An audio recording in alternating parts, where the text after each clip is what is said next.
কাঁচা পোস্ত বাটবো আর চিকেন এলে চিকেন করব, তারপরেই মজা। করলা ভাজি আর এখানে স্যালাড করা আছে।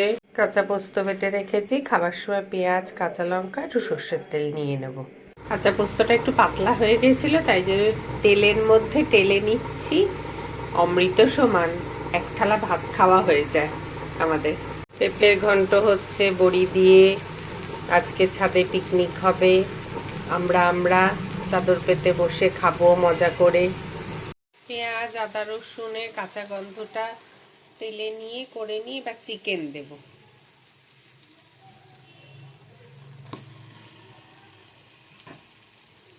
এবার চিকেন কষানো হয়ে যাওয়ার পর ধনেপাতা কুচি, লঙ্কা আর টমেটো কুচি দেওয়া হলো।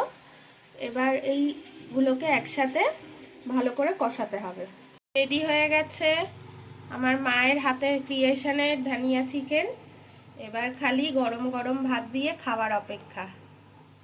আজকে আমাদের দুপুরের লাঞ্চ করব আমরা এসে আমাদের ফ্ল্যাটের ছাদে। খুবই আনন্দ হচ্ছে। আজকের মেনু কি কি আছে মা বলে দাও। এই যে করলা, লাউ বলছি, পেঁপের বড়ি দিয়ে ঘন্ট, কাঁচা পোস্ত বাটা, চিকেন, স্যালাড। খুব ভালো। কেমন লাগছে আজকে ছাদে এসে খেতে? ভালো লাগে।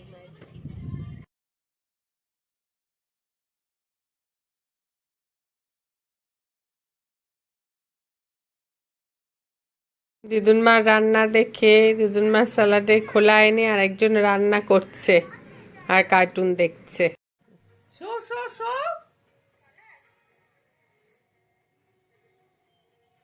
কোনোদিন দিদুন মাকে ছাড়বে না, সবসময় দিদুন মার সাথে চিপকে থাকবে। সারা সপ্তাহ থাকে তো তাই জন্য।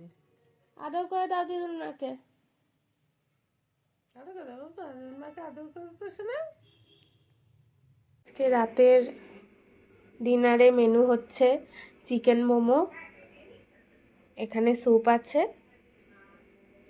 জমে যাবে একদম ডিনার।